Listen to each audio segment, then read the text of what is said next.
Kenya's economic performance strengthened in 2023, despite continued challenges, with real GDP growth accelerating from 4.8% in 2022 to an estimated 5% in 2023.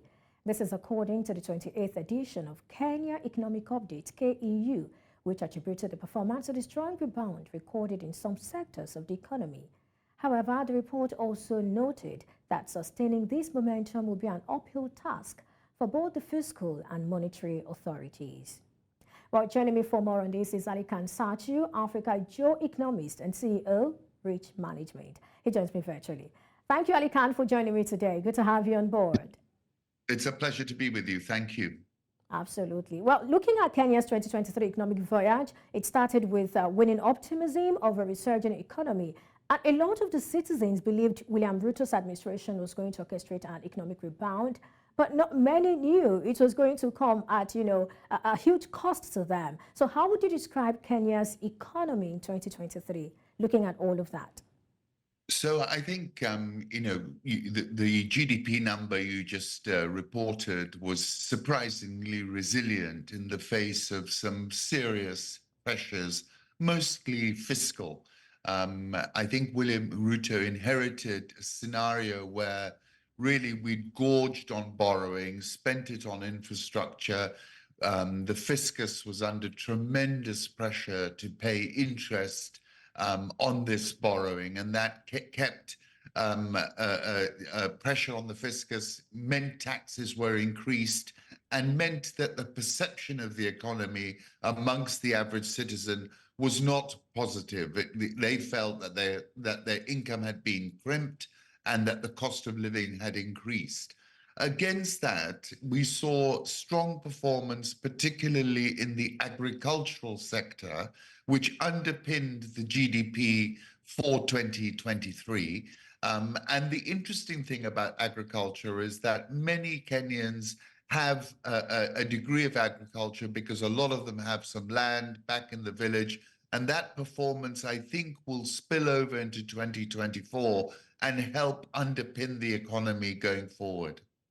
Well, still talking agriculture now, were there policies or were there other things really that spurred the growth we saw in that sector, apart from the fact that, from what you said, a lot of Kenyans are probably in one way or the other involved in agriculture? So, I have this theory that a lot of Africa's GDP is correlated to meteorology. And when you have reasonable rains, it means production is high. I think we got lucky last year with the rains, particularly spilling over into the back end of the year with the El Nino rains. And I think that has boosted production. I think we haven't seen new policies at play yet. I think the government is keen on rebooting the agricultural sector. I think there's a lot of potential to grow production, and there's a desire by this government to increase production. We've seen interventions and things like sunflower oil and other places, but there is a lot of potential. I think we essentially got lucky with the rain, and I think that's what's really underpinned the economy in 2023. All right, so deep in the sector this year, what are your recommendations? Well, I think, obviously it's going to remain a tough year because of the pressure on the government to continue to collect increased taxes. And given the performance, if you look at the PMI indicators, these are soft. If you look across the economy, it remains soft and belies some of the GDP numbers that we've seen. I think the key issue, the key outperforming sectors in the economy will continue to be agriculture, ICT, which is a strong performer. I think it's going to take a lot to get the manufacturing sector back on track. I think that's going to remain an underperformer. At the moment, I think, the environment for manufacturers remains very tough.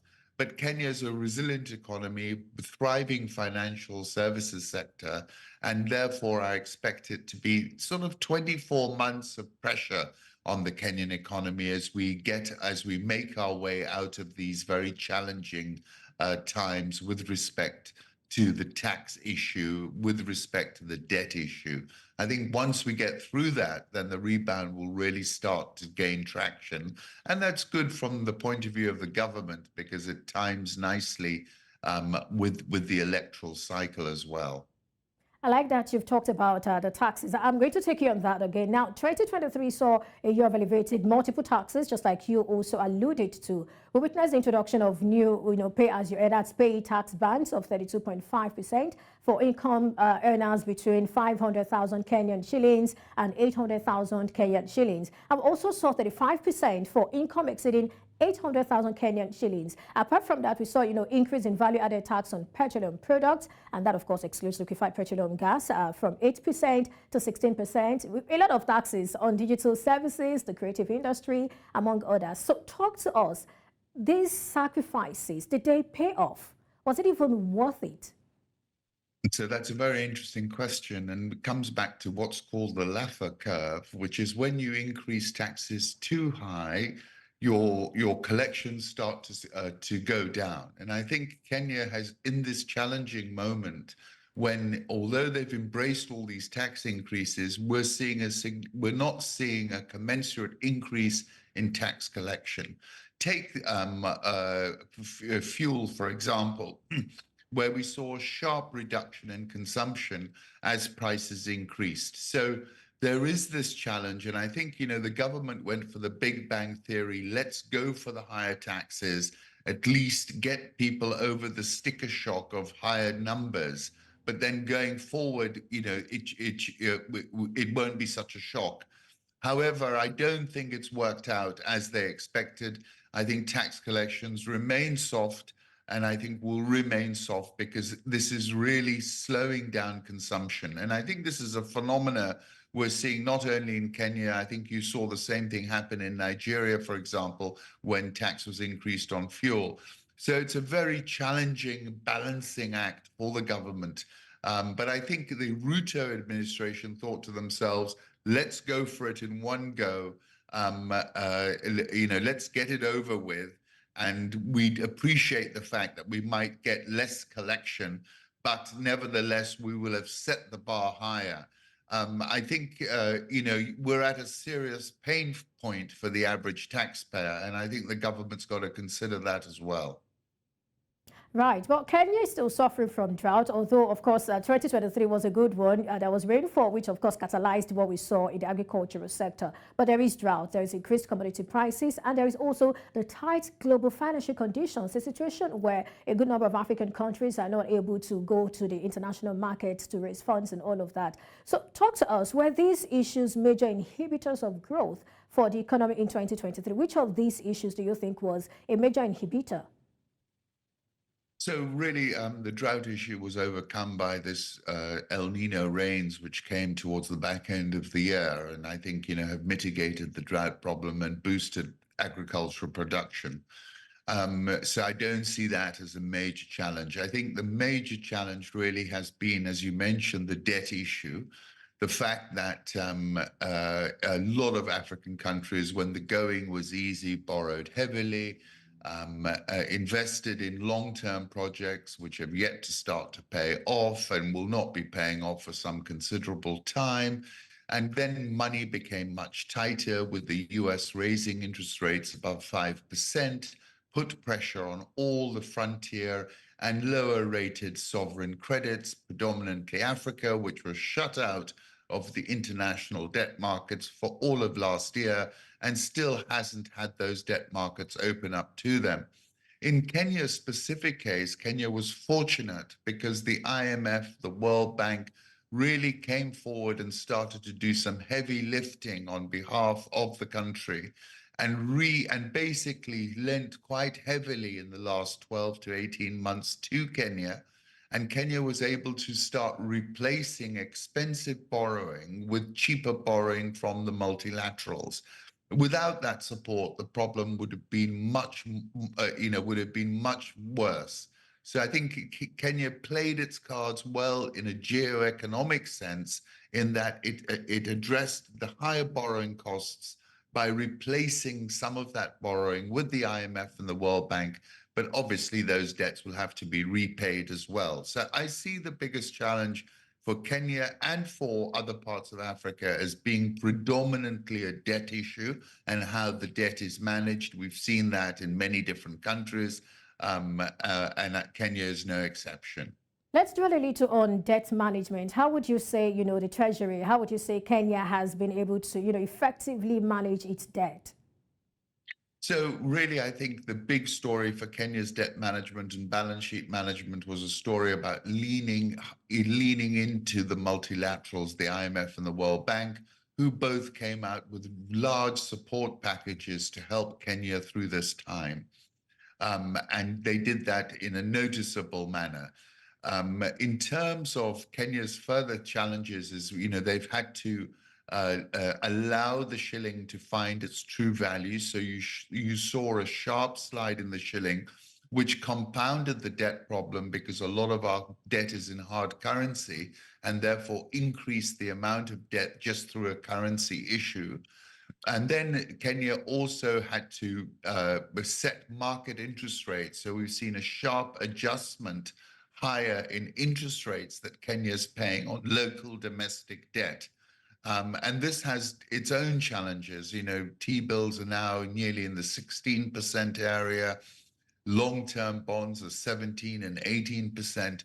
And these rates of interest are quite penal. But Kenya had to embrace those market reforms in order to access the IMF and World Bank funds. So Kenya's gone for the sort of shock therapy of higher interest rates, currency adjustment, which I think is something that many other countries will have to do, yourselves included in Nigeria, for example, where interest rates are below the inflation rate. But I think the positive thing is Kenya has embraced it now.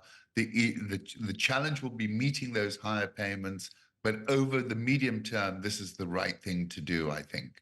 All right, let's look at, away from external shocks now, let's talk about the Kenyan currency, the shilling. It took a battering and then fuel prices skyrocketed and also prices of commodities in the market also increased. Now, are we expected to see these negative trends continue in 2024 or are there prospects for a change?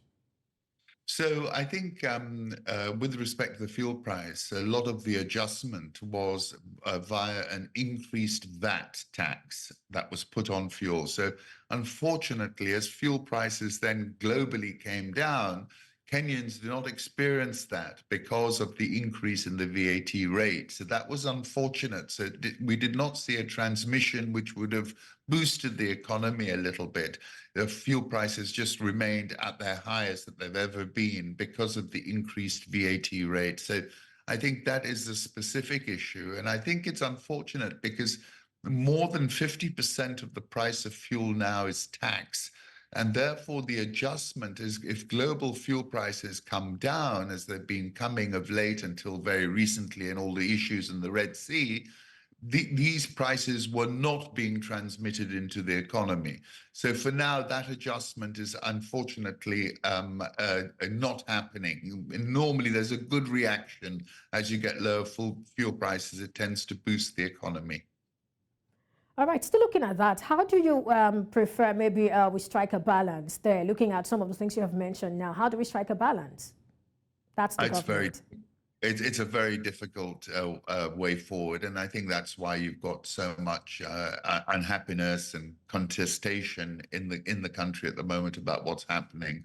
I think the government took the stance, look, we've just got to take it. We've got to take the punches now in order to emerge on the other side at some point and hopefully time it with the electoral cycle so that in a couple of years' time, we can start relieving some of the pressure that has been put on the average citizen. I think, Kenya has a way to thread this needle. I think if we get lucky, continue to get lucky with the rains, the agri-economy continues to perform, that will underpin things going forward. But it's not an easy period. We've got a tough 2 years ahead of us, and we'll continue to see pressure, I believe, on the shilling. There is no silver bullet coming that way. But the interesting point and advantage Kenya has, it is well supported by international partners, and where others have struggled to find their way through this morass, Kenya has strong support from the IMF and from the World Bank. And I think in this instance, that is extremely helpful. Well, let's look at some other sectors that did very well in 2023. Talk about tourism, it expanded, and then we saw credit to private sector improve. Not only that, even manufacturing activity, is also expected to improve. What do you attribute this to? So tourism, I think, has plenty of potential. Kenya has a tremendous tourist offering, from lovely white beaches to the game parks and to much more than that. And I think Kenya has a lot of potential to spike tourism numbers going forward. Obviously, we've got to get the infrastructure right. We've had challenges at the airport, for example, which really is not helpful. But we're seeing increased flows from original source markets in Europe, the US, but also what we're seeing is tremendous growth in intra-African tourism. And I think that has a lot of potential. So tourism I see as being reasonably in a sweet spot going forward. I think tourism is very at risk when there is a sort of terrorist attack. Luckily, we haven't had any of that. So I think tourism looks to me on a pretty good footing. I think manufacturing, obviously, if you look at the PMI numbers, has been under some pressure. And, this is typically a strong area of the economy. I think, the government is keen to expand manufacturing. I think there's the potential to help the environment for manufacturers going forward. We have to see what reforms the government brings into play. But I think underpinning the economy in the next 24 months is going to be the agricultural sector, as long as the weather is supportive. Right. So talking about the manufacturing, so what are the things you expect government to do? What policies, should we be looking at to also encourage and support that sector? So, we've got some very quirky policies, which mean that, for example, we're imposing taxes on some manufacturing inputs, which make us uncompetitive versus our peers in the region. So I think the government's got to look at those sorts of things and make it more attractive and make the environment more conducive for these manufacturers. And I think they're trying to make key interventions in certain areas. And I think we should continue to see that. Labor, human capital is high quality in Kenya. So I think that's a really big plus. But overall, we've got to look at the tax rates that are being applied to manufacturers, and we've got to encourage particularly the exporters by some kind of maybe, boosting, reducing taxes for manufacturers who are exporting into the region and into Africa. Okay, I think that's a modest one. Well, one modest lifeline for some African countries is diaspora remittances. Now, a steady flow of support from Kenyans abroad kept the economy afloat. We saw the amount of money that came in, and then the Central Bank of Kenya reviewed that the total money remitted by Kenyans abroad in the 12 months to November 2023 that's about $4.17 billion. And when we look at the same period last year, it was $4.021 billion. So talk to us, how impactful is this on the economy and the recipients, if you may? Oh, it's hugely impactful. And I think, it speaks to the quality of Kenya's human capital, that this is really inward remittances have been on a trend growth, which has been, pretty solid for more than a decade. And I continue to see it as a major help towards the shilling. Of course, we know that inward remittances tend to be very supportive to families. And what I think Kenya has to do is now start to leverage those inward remittances into solid investments across the country. And therefore, there is a policy now speaking particularly to Kenyans abroad about what they're doing with their money in the country, and also trying to create capital markets products which are attractive to those folks sending money back. Inward remittances, absolutely key. It's a big story, and I think it's a big story across many countries in the continent as well. But in Kenya particularly, it's been a huge pillar of support for the economy. All right. So still on the question I asked you earlier about balancing, how do we want to know, how do you think the government can actually, bring about a balance in the economy, looking at the macroeconomic challenges and then against its policies and what the people are going through? How do we strike a balance to ensure that 2024 is a better year for the people? We're not just talking numbers here. We want to look at, lived experiences of people. So how can government strike that balance in 2024? So the main issue for the lived experience of the people is the cost of living issue, because the inflation numbers, which are single digits, simply don't reflect what's really happening to people on the ground because of the tax increases, so reduced income, and then you've got increased prices, and that's a double whammy that's squeezing everybody, and that is the lived experience of all the people that I'm speaking to. Now, the government has got to look at how do they start to bring pressure on that cost of living situation.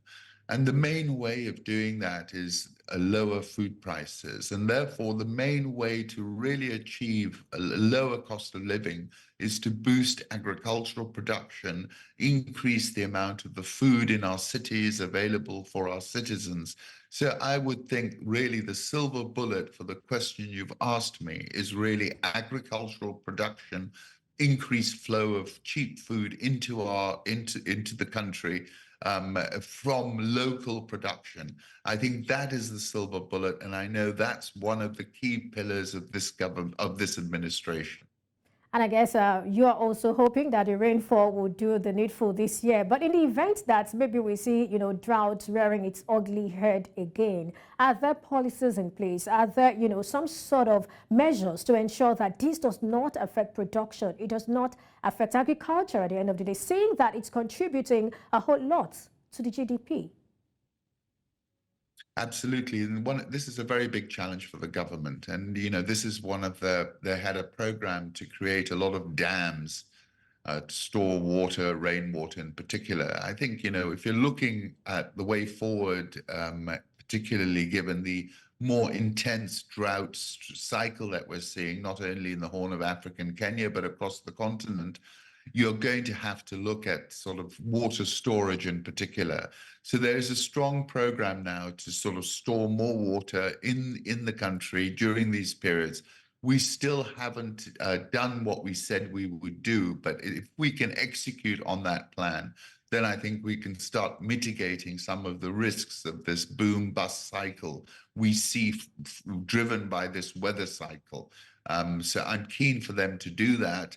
I know they've got it in the works, but we need more execution on the ground. All right. Thank you, Satchu, for sharing your thoughts with me today on Business Edge. Pleasure. Thank you.